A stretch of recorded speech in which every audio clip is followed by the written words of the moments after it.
السلام علیکم دوستو۔ حضرت خالد بن ولید رضی اللہ تعالیٰ عنہ کے متعلق کون نہیں جانتا۔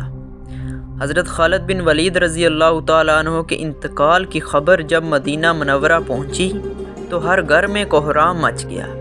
جب حضرت خالد بن ولید رضی اللہ تعالیٰ عنہ کو قبر میں اتارا جا رہا تھا تو لوگوں نے یہ دیکھا کہ آپ رضی اللہ تعالیٰ عنہ کا گھوڑا اشجر، جس پر بیٹھ کے آپ نے تمام جنگیں لڑیں، وہ بھی آنسو بہا رہا تھا۔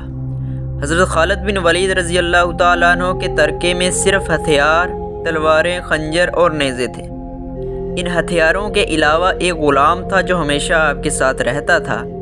اللہ عز و جل کی یہ تلوار جس نے دو عظیم سلطنتوں روم اور ایران کے چراغ بجھائے، وفات کے وقت ان کے پاس کچھ بھی نہ تھا۔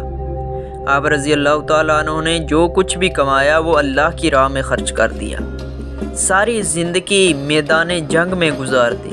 صحابہ رضی اللہ تعالیٰ عنہ نے گواہی دی کہ ان کی موجودگی میں ہم نے شام اور عراق میں کوئی جمعہ ایسا نہیں پڑھا جس سے پہلے ہم ایک شہر کو فتح نہ کر چکے ہوں، یعنی ہر دو جمعوں کے درمیانی دنوں میں ایک شہر فتح ضرور ہو جاتا تھا۔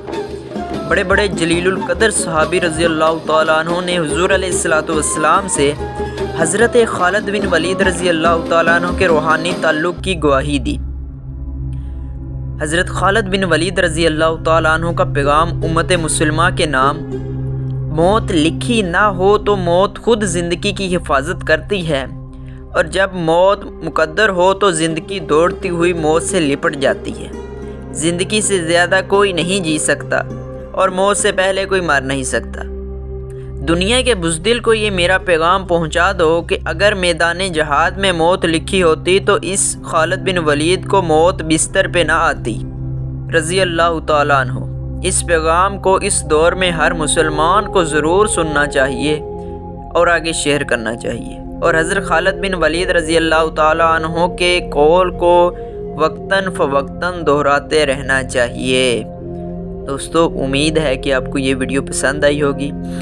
دوستو، سب دوست ویڈیو دیکھتے ہیں، لائک بھی نہیں کرتے، آپ سبسکرائب بھی نہیں کرتے۔ آپ سے گزارش ہے کہ ایسی اسلامی معلومات کو آگے پہنچانے میں ہماری مدد کیجیے، ہماری حوصلہ افزائی کیجیے۔ جزاک اللہ خیر۔